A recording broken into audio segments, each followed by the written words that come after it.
Chadian citizen organizing a rally in front of the United Nations to shed light on the injustice occurring in his country. Here to tell us more is face-to-faceafrica.com contributor Christian Kumtal. Yes. So welcome. Thank you. Thank you very much. So what is happening in Chad? Well, there are a number of deep-rooted problems from the recent election in April, which, based on reports, the current president, Idris Deby Itno, claiming that he won the election with 60% of votes, which isn't true. I have provisional reports showing that he actually won about 10% of the votes, and which is even... That's a big difference. There's a big difference, exactly. And people need to know that he took power in 1990, so it's been over 25 years that Idris Deby has been president of Chad, and this time, for these terms, the Chadian people will stand together until he steps down. And it's not just about Chad. I'm actually really urging every African in the U.S. to take part of this rally, because out of 55 nations in Africa, I can tell you, eyes closed, that at least 53 of them have presidents and leaders that aren't working for the future of their own people. That have more of a dictatorship than... Exactly.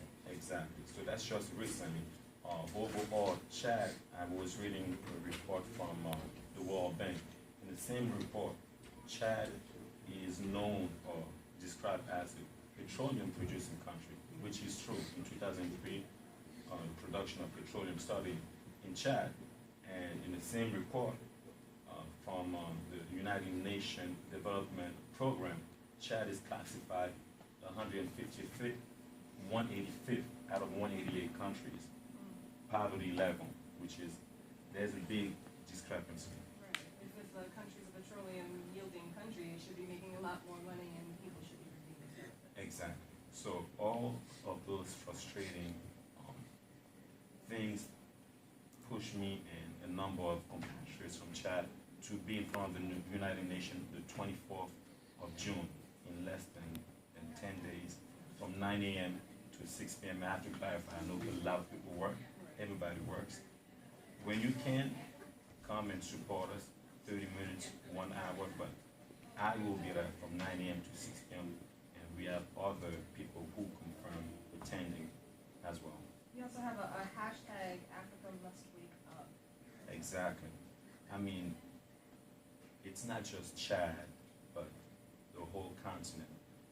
I don't know if people know, but out of all the natural resources that exist in the world, half of them are in Africa. So imagine Asia, Europe, Australia, and Africa. Out of all those continents, half of the natural resources are in Africa. That's why Africans need to wake up. First of all, I truly believe that we've gotten used to, he's a dictator, let's hope that he dies, and Hasn't worked out so well. It hasn't worked out. So it's really up to us, the youth, young people of Africa, to realize that if we stand back and just don't do anything, nothing will change. And this is the first initiative of many. We are planning in September to have another rally, because there will be a number of presidents for the UN in September. So this is just the first of many, and hopefully this will bring, and I call it a radical change, a change that will be good for democracy in Africa. How can the African diaspora here, reach the people in Africa? I mean, because you are